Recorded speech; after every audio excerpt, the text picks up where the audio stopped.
నమస్తే, welcome to స్వతంత్ర. నేను మురళి. ముందుగా హెడ్లైన్స్ చూద్దాం. పాత నాటకానికి తెరలేపారు. ఒత్తులు కొత్తేమీ కాదన్న సజ్జల.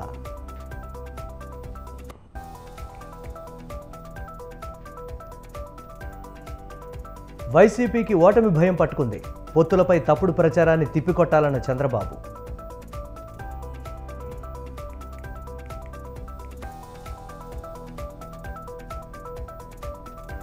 గేట్లు తెరిస్తే వచ్చే గొర్రెల మందలో ఒక్కడిని కాను, ఎవరు ఎక్కడైనా పనిచేసుకునే స్వేచ్ఛ ఉందన్న ఆర్ఎస్పీ.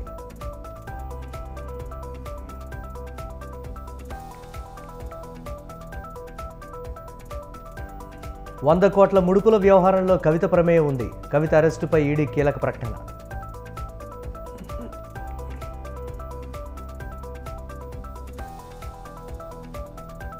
ఆరు రాష్ట్రాల్లో అధికారులను తొలగిస్తూ ఈసీ ఉత్తర్వులు. ఎన్నికల కోడ్ అమల్లోకి వచ్చాక తొలిసారి చర్యలు.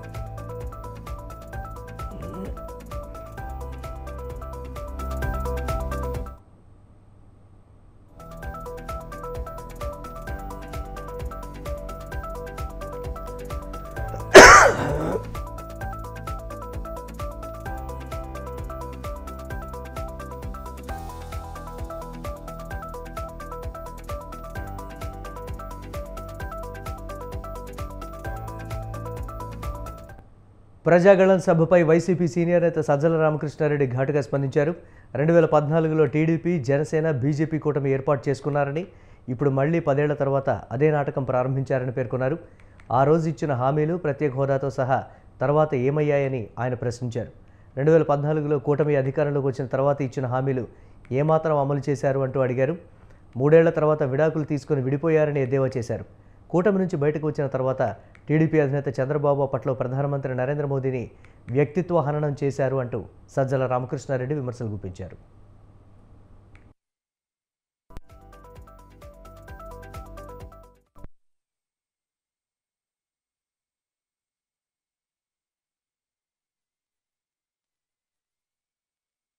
ఏమంటే నాటకంలో తేడా ఆ రోజు బహుశా కొత్త పెళ్లి కాబట్టి ఊపు మీద ఉన్నట్టున్నారు.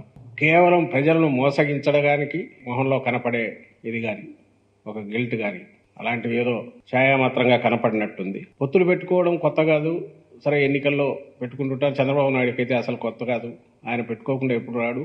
2014లో అధికారంలోకి వచ్చిన 3-4 ఏళ్ల తర్వాత విడాకులు తీసుకుని మళ్ళీ పక్కకి వెళ్ళిపోయాక అసలు ఎందుకు వెళ్ళిపోయారు? సరే, ఆ విడిపోయిన తర్వాత ఎన్నికల వరకు ఆల్మోస్ట్ బండబూతుల్లాగే తిట్టుకున్నారు. పవన్ కళ్యాణ్ కేంద్రం వాళ్ళేదో పాచిపోయినారని ఆయన అన్నాడు. ఇంకా చంద్రబాబు నాయుడు అయితే మోడీని పూర్తి వ్యక్తిత్వ హననానికి, అంటే పాలిటిక్స్ లో దిగజారుడు ధనానికి, అంటే దాంట్లోనే ఈయన ఆరితేరిన వ్యక్తి చంద్రబాబు నాయుడు.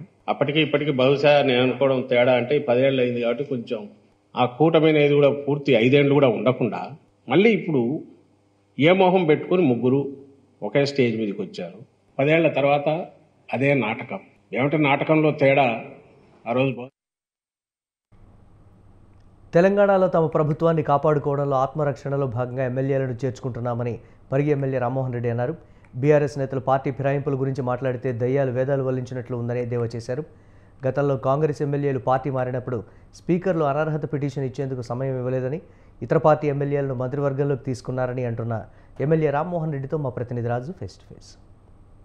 తెలంగాణలో రాజకీయాలు తారాస్థాయికి చేరుకున్నాయి. ముఖ్యంగా సీఎం రేవంత్ రెడ్డి నిన్న మాట్లాడుతూ కూడా చేరికల విషయంలో ఇప్పటికే ఒక గేటు ఎత్తేసామంటూ కూడా మాట్లాడడం జరిగింది. ప్రస్తుతం ఇదే అంశం మీద మనతో మాట్లాడడానికి పరిగి ఎమ్మెల్యే రామ్మోహన్ రెడ్డి గారు ఉన్నారు. సార్ చెప్పండి, ఒకవైపు 10 ఏళ్ల పాటు కేసీఆర్ ఇతర పార్టీ నేతలను తన పార్టీలో చేర్చుకున్నారు అనేటటువంటి విమర్శలు, అలాగే ప్రజల వ్యతిరేకతతోనే ఆయన ఓడిపోయారు. మరోసారి కాంగ్రెస్ పార్టీ ఆ తప్పిదం చేయబోతామన్నారు. గత ప్రభుత్వం ఓడిపోవడానికి ముఖ్యంగా కారణం ఏంటంటే నీళ్లు, నిధులు, నియామకాలు రావాలని శ్రీమతి సోనియా గాంధీ గారు తెలంగాణ రాష్ట్రాన్ని ఇవ్వడం జరిగింది. దురదృష్టవశాత్తు కేసీఆర్ గారు ముఖ్యమంత్రి అయిన తర్వాత మన ప్రాంతానికి నీళ్లు రాలేదు, నిధులు రాలేదు, నియామకాలు రాలేదు. అది మొట్టమొదటి విషయం. మేము నీళ్ల విషయంలో, నిధుల విషయంలో, నియామకాల విషయం లోపల 6 గ్యారంటీలు కూడా ప్రకటించి అదనంగా ప్రజలకు దగ్గరై మేము ప్రభుత్వాన్ని సంపూర్ణ మెజారిటీతో స్టార్ట్ చేసినాం. మా ముఖ్యమంత్రి గారు ఎవరిని తీసుకోవాలని లేదు, కానీ పదే పదే ధన అహంకారంతోన కేసీఆర్ వాళ్ళ కుటుంబ సభ్యులు కేటీఆర్ కానీ హరీష్ రావు కానీ పదే పదే ఏమంటున్నారంటే ఈ ప్రభుత్వాన్ని కూలగొడతామంటున్నారు. మరి కూలగొడితే మేము అసహనంగా అచేతనంగా చేతకాని వాళ్ళగా చూస్తూ ఊరుకోవాలన్న మీ ఉద్దేశం? ప్రజలు ఎన్నో ఆకాంక్షలతో మమ్మల్ని గెలిపించి మమ్మల్ని ఈ సీట్లో కూర్చోబెట్టినప్పుడు మేము వాళ్ళ బాధ్యతలు కూడా మేము నెరవేర్చాలి. మేము హామీలు ఇచ్చినాం వాళ్ళకు, గ్రామాల లోపల అభివృద్ధి చేస్తామని చెప్పి. కాబట్టి మేము తప్పకుండా మేము ప్రజలకు ఇచ్చిన హామీలకు కట్టుబడి తప్పని పరిస్థితులలోనే ఈ చేరికలను ప్రోత్సహిస్తున్నాం. ముఖ్యంగా చేరికల విషయంలో అత్యధిక స్థానాలు ఎంపీ స్థానాలు గెలవడం కోసమే ఒక వ్యూహాత్మకంగా ఇప్పటివరకు ఆగి ఇప్పుడు మా అన్ని పార్టీల సంబంధించిన ముఖ్యంగా బీఆర్ఎస్ నేతలను చేర్చుకోవడంతో అత్యధికంగా ఎంపీ స్థానాలు కైవసం చేసుకోవచ్చు అనే ఉద్దేశం ఏమైనా ఉందా? ముఖ్యంగా ఏ విధంగా అయితే రాష్ట్రంలో మేము అత్యధిక సీట్లు గెలుపడం మూలంగానే ప్రభుత్వాన్ని ఏర్పాటు చేసుకున్నాం, అదేవిధంగా ఎంపీ సీట్లు కూడా మేమే గెలుస్తాం ఎట్లాగూ. కానీ బీఆర్ఎస్ పార్టీ వాళ్ళు పదే పదే ఏదైతే స్టేట్మెంట్స్ ఇస్తున్నారో ఆ స్టేట్మెంట్స్ ఇవ్వడం మూలంగా ఏదో కుట్ర జరిగే ప్రమాదం ఉందని చెప్పి మేము గ్రహించుతున్నాం.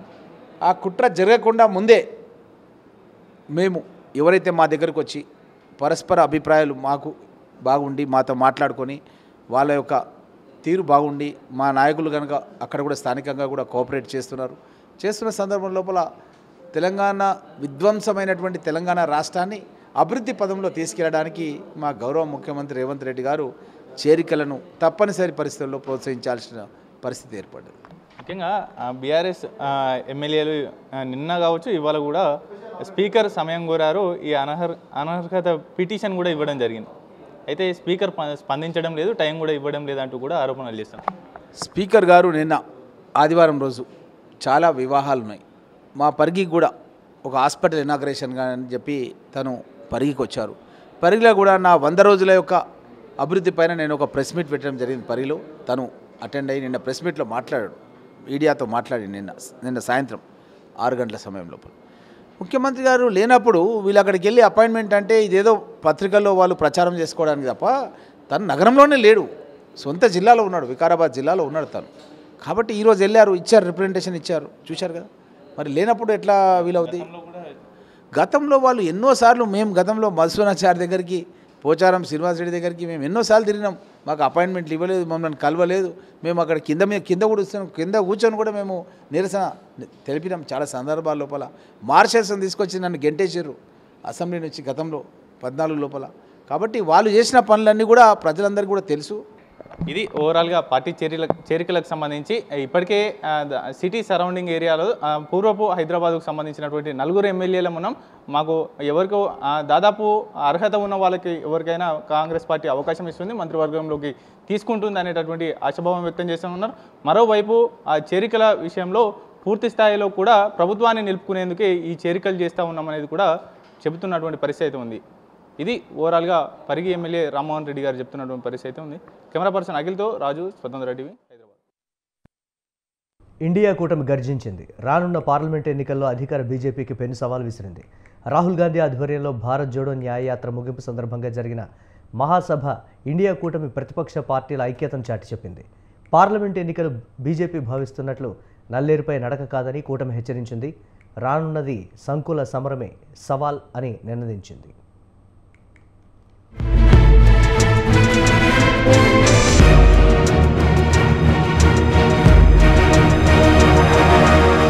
సీట్ల సర్దుబాటు విషయంలో చిన్న పొరపచ్చాలున్న ఇండియా కూటమి ఐక్యత చెక్కు చెదరలేదని మరోసారి రుజువైంది. రాహుల్ గాంధీ ఆధ్వర్యంలో సాగిన భారత్ జోడో న్యాయయాత్ర ముగింపు సభ ముంబైలోని శివాజీ పార్క్ లో ఘనంగా జరిగింది. కాంగ్రెస్ అధ్యక్షుడు మల్లికార్జున్ ఖర్గేతో పాటు జమ్మూ కాశ్మీర్ నేత Farooq Abdullah, Mehbooba Mufti, Tamil Nadu CM MK Stalin, RJD నేత తేజస్వి యాదవ్, శివసేన నేత ఉద్దవ్ ఠాక్రే, ఆదిత్య ఠాక్రే, ఎన్సీపీ అధ్యక్షుడు శరద్ యాదవ్, జార్ఖండ్ ముఖ్యమంత్రి చంపై సోరెన్ తో సహా ప్రతిపక్షాల కీలక నేతలు తమ ఐక్యతా రాగాన్ని వినిపించారు.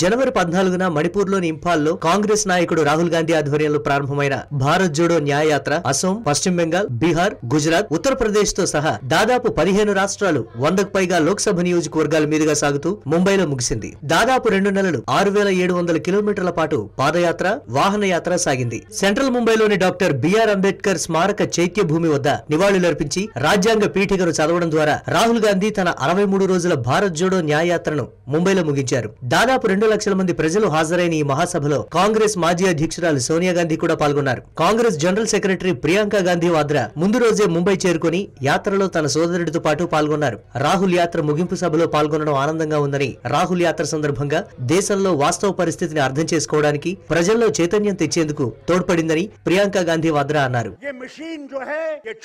मेहरबानी करके उस मशीन को देखिएगा, जब आप अपना बटन दबाएं जो कागज वहां से लिखेगा वो देखिए कि आपका वोट उसमें है या दूसरा वोट गया है। हमने बहुत शोर किया, कहा वापस कागज का लाओ, इस मशीन को हटाओ। मुझे उम्मीद है जब इंडिया गठबंधन की गवर्नमेंट आएगी उसमें ये मशीन खत्म हो जाएगी। और दूसरी बात होगी, इलेक्शन कमीशन जो है वो आजाद हो जाएगा, वो मुक्त हो जाएगा। उसमें वो लोग होंगे जो भारत से प्यार करते होंगे और इस मिट्टी को प्यार करते। बहुत चुनौतियां हैं, उन चुनौतियों का हम सब ने मुकाबला करना है. భారత్ జోడో యాత్ర సందర్భంగా సామాన్యుడి సమస్యలైన నిరుద్యోగం, ద్రవ్యోల్బణం, సంఘ పరివార్ సంస్థలు పెంచి పోషిస్తున్న విద్వేష భావాలు వెలుగులోకి వచ్చాయని కాంగ్రెస్ నేత రాహుల్ గాంధీ అన్నారు. ఈవీఎంలు, ఈడీ, సిబిఐ, ఐటీ లేకుండా మోడీ విజయం సాధించలేరని స్పష్టమైందని రాహుల్ అన్నారు. అవినీతితో, అసత్య ప్రచారాలతో తానే ఏకఛత్రాధిపత్యం సాగించాలని మోదీ అహంకరిస్తున్నాడని ఆయన విమర్శించారు. మొత్తం వీవీప్యాట్లను లెక్కించాలన్న తమ డిమాండ్ను ఎన్నికల సంఘం తిరస్కరించిందని రాహుల్ గాంధీ అన్నారు. రాజ్యాంగం మార్చే దమ్ము, ధైర్యం బీజేపీకి కానీ మోదీకి కానీ లేవని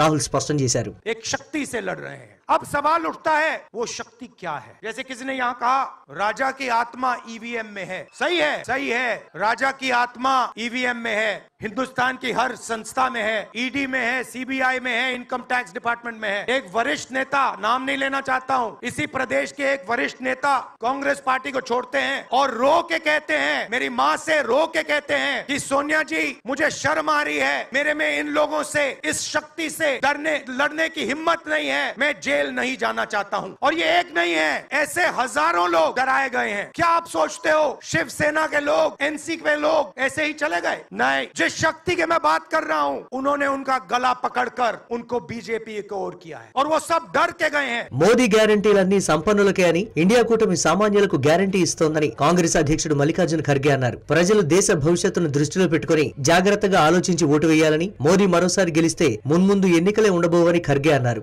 ఎలక్టోరల్ బాండ్లు బీజేపీ వైట్ కాలర్ అవినీతికి నిదర్శనమని తమిళనాడు ముఖ్యమంత్రి ఎంకే స్టాలిన్ అన్నారు. 2 నెలల్లో ఇండియా కూటమి లౌకిక ప్రజాస్వామిక ప్రభుత్వాన్ని ఏర్పాటు చేస్తుందని నినదించారు. ప్రజలంతా ఏకమైతే మోదీ నియంతృత్వం అంతమవుతుందని శివసేన అధినేత ఉద్దవ్ ఠాక్రే అన్నారు. ఇండియా కూటమి పార్టీలన్నీ సమైక్యంగా పోరాడి దేశాన్ని రక్షిస్తాయని జమ్మూ కాశ్మీర్ మాజీ ముఖ్యమంత్రి ఫరూక్ అబ్దుల్లా పేర్కొన్నారు. మోదీజీ హమేషా यही कहते हैं, ये मोदी की गारंटी।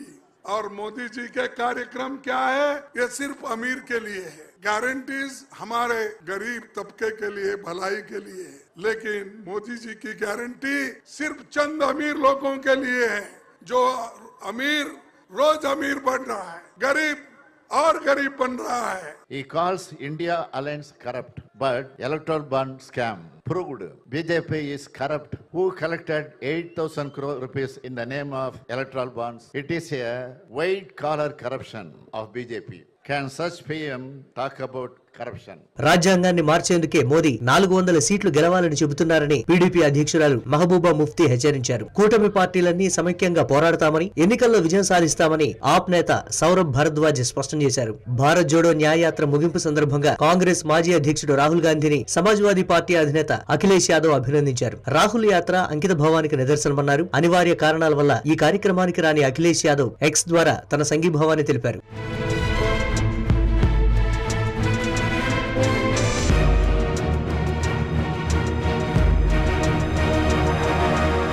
రాహుల్ యాత్ర సందర్భంగా ప్రజలు పెద్ద ఎత్తున తరలివచ్చారు. దక్షిణ ముంబైలో మహాత్మా గాంధీ నివాసం మణిభవన్ నుంచి రాహుల్ యాత్ర ప్రారంభమై ఆగస్టు క్రాంతి మైదాన్ వద్ద ముగిసింది. శివాజీ పార్క్ లో భారీ బహిరంగ సభ జరిగింది.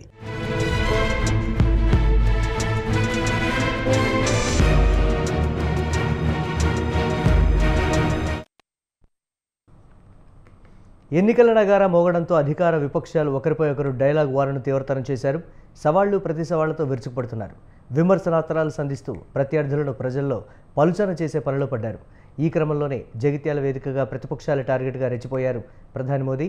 తెలంగాణలో కాంగ్రెస్ బీఆర్ఎస్లను ఏకిపారేసిన ఆయన ఇండియా కూటమిపైన నిప్పులు చెరిగారు.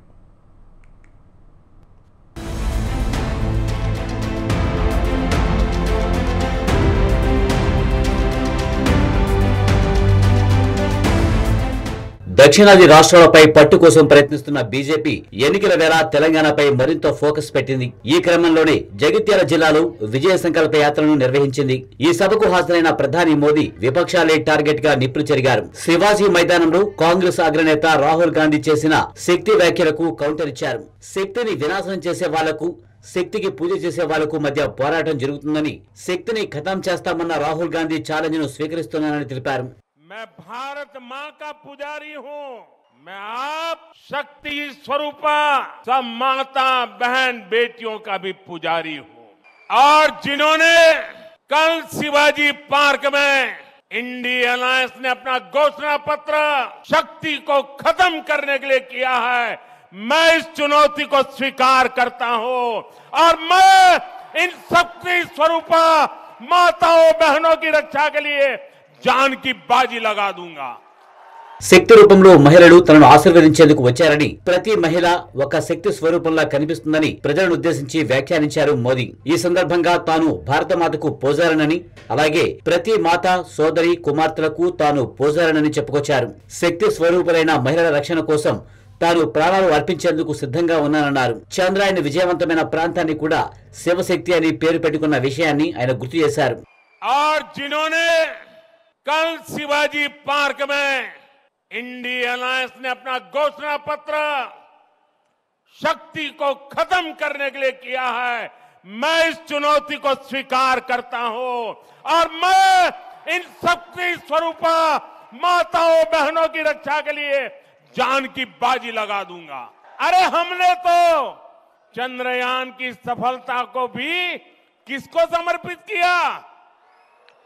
चंद्रयान की सफलता को भी जहां चंद्रयान ने लैंड किया, हमने उस सफलता को भी शिव शक्ति नाम देकर के शिव शक्ति को समर्पित किया है. తెలంగాణలో బీజేపీ పుంజుకుంటుందని, ఎన్నికల తర్వాత బీఆర్ఎస్ కాంగ్రెస్ ల పని అయిపోతుందని జోషన్ చెప్పారు మోదీ. 10 ఏళ్ల పాటు రాష్ట్రాన్ని బీఆర్ఎస్ దోచుకుందని ఆరోపించిన ఆయన కాళేశ్వరంలోనే కాకుండా ఢిల్లీలోనూ లిక్కర్ పాలసీలోని కమిషన్లు తీసుకుందని ధ్వజమెత్తారు. అప్పుడు బీఆర్ఎస్, ఇప్పుడు కాంగ్రెస్ తెలంగాణను ఏటీఎంలా మార్చుకున్నారని మండిపడ్డారు. బీఆర్ఎస్ అవినీతిపై కాంగ్రెస్ దర్యాప్తు చేయడం లేదని ఆరోపించిన మోదీ రెండు పార్టీలు తమను దూషించడమే పనిగా పెట్టుకున్నాయని హాట్ కామెంట్స్ చేశారు. तेलंगाना के कोने कोने में बीजेपी के लिए समर्थन बढ़ता ही जा रहा है. आपने देखा होगा, अभी मुझे मल्काजगिरी में भी जनता जनार्दन हम सबको अपना आशीर्वाद देने के लिए सड़कों पर उमड़ आई थी. जैसे जैसे 13 मई निकट आ रही है, वोटिंग का दिन करीब आ रहा है, तेलंगाना में बीजेपी की लहर कांग्रेस का, बीआरएस का सुपड़ा साफ कर देगी. आज बीआरएस के घोटालों पर कांग्रेस की बोलती बंद हो गई है. कालेश्वरम स्कैम के अरबों रुपए कहां चले गए? कांग्रेस में कोई इसका जवाब नहीं मांग रहा है. और कांग्रेस जो सैकड़ों वादे करके सरकार में आई थी, वो क्यों पूरे नहीं हो रहे? बीआरएस में कोई ये सवाल नहीं पूछता. दोनों एक दूसरे को बचा रहे हैं. వికసిత భారత్ కోసం బీజేపీని గెలిపించాలని కోరిన పీఎం బీజేపీకి ఓటు వేయాలని 400 సీట్లు దాటాలంటూ తెలుగులో ప్రజలకు పిలుపునిచ్చారు. దేశంలో మూడోసారి బీజేపీ ప్రభుత్వం రావడం ఖాయమని, భారత్ అభివృద్ధి చెందితే తెలంగాణలో కూడా అభివృద్ధి జరుగుతుందని వ్యాఖ్యానించారు. అధికారం కంటే ప్రజా సంక్షేమమే తమకు ముఖ్యమని, తెలంగాణలో బీజేపీకి ఎన్ని ఎక్కువ సీట్లు వస్తే తనకు అంత శక్తి వస్తుందన్నారు మోదీ. పసుపు రైతులను బీఆర్ఎస్, కాంగ్రెస్ ఎప్పుడూ పట్టించుకున్న పాపాన పోలేదని విమర్శించిన పీఎం, బీజేపీ ప్రభుత్వం పసుపు రైతులకు ఎంతో మేలు చేసిందన్నారు. ये क्षेत्र हल्दी के किसानों का भी क्षेत्र है। कांग्रेस बीआरएस ने कभी उनकी भी चिंता नहीं की। हमने टर्मरिक किसानों के लिए टर्मरिक बोर्ड का गठन किया। 2014 में हल्दी की जो कीमत 6,000 से 8,000 रुपए प्रति क्विंटल थी, आज उसके 20,000 रुपए तक मिल रहे हैं। गन्ना किसानों के लिए भी हमने प्रति क्विंटल मूल्य बढ़ाकर 340 रुपये कर दिया है। आज पूरा देश कह रहा है 4 जून को 400 पार। 4 जून को चुनाव के नतीजे आने वाले हैं और इसलिए लोग कह रहे हैं 4 जून को और तेलंगाना भी कह रहा है अब की बार विकसित भारत के लिए 4 వందలు దాటాలి, బీజేపీకి ఓటు వేయాలి. ఎన్నికల ప్రచారంలో భాగంగా సుడిగాలి పర్యటన చేస్తున్న ప్రధాని మోదీ సౌత్ ఇండియాపై ప్రధాన దృష్టి సారించారు.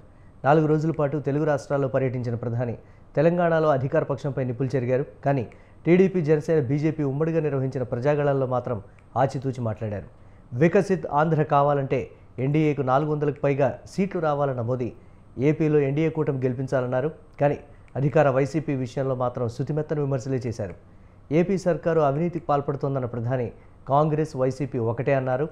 మరి వ్యాఖ్యల పై వైసీపీని పెద్దగా టార్గెట్ చేయకపోవడానికి కారణం ఏంటి? టీడీపీ, జనసేనతో జట్టు కట్టిన ఆయన మనసు వైసీపీతోనే ఉందా? Let's watch the story.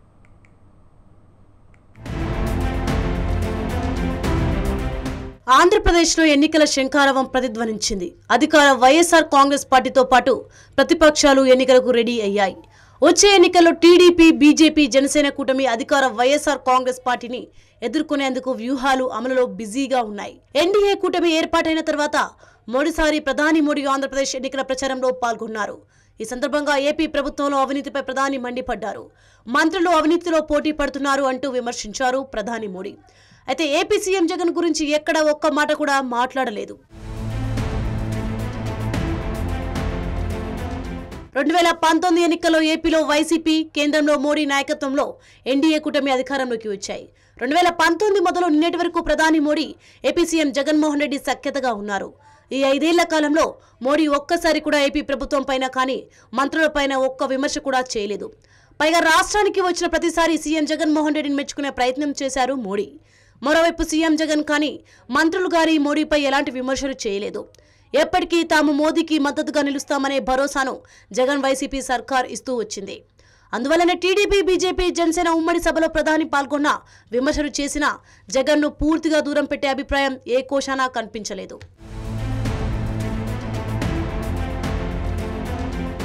ఏపీలో గతంలో ప్రకటించిన బీజేపీ జాతీయ అధ్యక్షుడు నడ్డా, కేంద్ర మంత్రులు మాత్రం వైసీపీ ప్రభుత్వ అవినీతిని టార్గెట్ చేస్తూ వచ్చారు. ప్రధానంగా ఏపీ ప్రభుత్వం మద్యం, ఇసుక కుంభకోణాలకు పాల్పడుతున్నారంటూ కేంద్ర మంత్రులు పదే పదే విమర్శించిన మోడీ మాత్రం ఆ దిశగా ఎప్పుడూ జగన్ ప్రభుత్వంపై విమర్శలు చేయలేదు. మరోవైపు రాష్ట్ర బీజేపీ నేతలు ప్రభుత్వ అవినీతిపై పోరాటం చేస్తున్నారు. అయితే ఏపీ బీజేపీ నేతలు చంద్రబాబు కోసం పనిచేస్తున్నారంటూ వైసీపీ రివర్స్ కౌంటర్ ఇస్తూ వచ్చింది. ఏపీ ప్రభుత్వంపై ఇప్పటికే ప్రతిపక్ష టీడీపీ, జనసేన, కాంగ్రెస్ తో పాటు ఇతర పార్టీలు అవినీతి ఆరోపణలు చేస్తున్నాయి. తాజాగా ప్రధాని మోడీ సైతం ఏపీ ప్రభుత్వ అవినీతి గురించి మాట్లాడడంతో వైసీపీ నేతలు ఉలిక్కి పడుతున్నారు. తమ మంత్రులు అవినీతి చేస్తే విచారణ చేసుకోవచ్చని వైసీపీ ప్రధాని విమర్శలకు కౌంటర్ ఇచ్చింది. ఏపీలో ఎన్నికలకు కేవలం 2 నెలలే వ్యవధి ఉంది. ఈ తరుణంలో ప్రధాని మోడీ లాంటి జనాకర్షక నేత ఏపీ ప్రభుత్వంపై విమర్శలు చేయడం ఆ పార్టీ నేతలకు ఏమాత్రం రుచించడం లేదు. దేశవ్యాప్తంగా వచ్చే ఎన్నికల్లో ప్రధాని మోడీ గాలి వీచే అవకాశం ఉందని ఇప్పటికే సర్వేలు స్పష్టం చేస్తున్నాయి. ఇప్పుడు ఏపీలో టీడీపీతో బీజేపీ పొత్తు పెట్టుకుంది. అంతేకాకుండా ఏకంగా ప్రధాని నరేంద్ర మోడీని ఏపీ ప్రభుత్వ అవినీతిపై విమర్శలు చేస్తున్నారు. ఒకవైపు ఏపీ ప్రభుత్వంపై కొన్ని వర్గాల ప్రజల్లో తీవ్ర వ్యతిరేకత ఉంది. ఇలాంటి కీలక సమయంలో ప్రధాని మోడీ ఏపీ ప్రభుత్వ మంత్రుల అవినీతి గురించి మాట్లాడడం అధికార పార్టీకి ఇబ్బందిగా మారింది. మోడీ వ్యాఖ్యలు ప్రజల్లోకి ఈజీగా వెళ్లే అవకాశం ఉందని వైసీపీ నేతలు అభిప్రాయపడుతున్నారు. అలా అని మోడీకి గట్టిగా కౌంటర్ ఇచ్చే సాహసం చేయలేకపోతున్నారు. ఏపీ అసెంబ్లీ ఎన్నికలు, పార్లమెంట్ ఎన్నికలు మే 13న జరగనున్నాయి. అప్పటి వరకు దేశంలోని చాలా రాష్ట్రాల్లో ఎన్నికలు పూర్తవుతాయి. ఈలోగా ప్రధాని మోడీ, హోంమంత్రి అమిత్ షాతో పాటు కేంద్రంలోని ముఖ్య నేతలు ఏపీ ఎన్నికల ప్రచారంలో పాల్గొనే అవకాశం ఉంటుంది. ఈ ప్రచారంలో పదే ఏపీ ప్రభుత్వాన్ని టార్గెట్ చేసే ఛాన్స్ ఉంది. ఆ విమర్శలకు ఖచ్చితంగా వైసీపీ విజయాన్ని దెబ్బతీస్తాయని వైసీపీ నేతలు చెబుతున్నారు. 2014 ఎన్నికలే దీనికి నిదర్శనమని గుర్తు చేస్తున్నారు. వైపు చంద్రబాబు, పవన్ కళ్యాణ్తో పొత్తు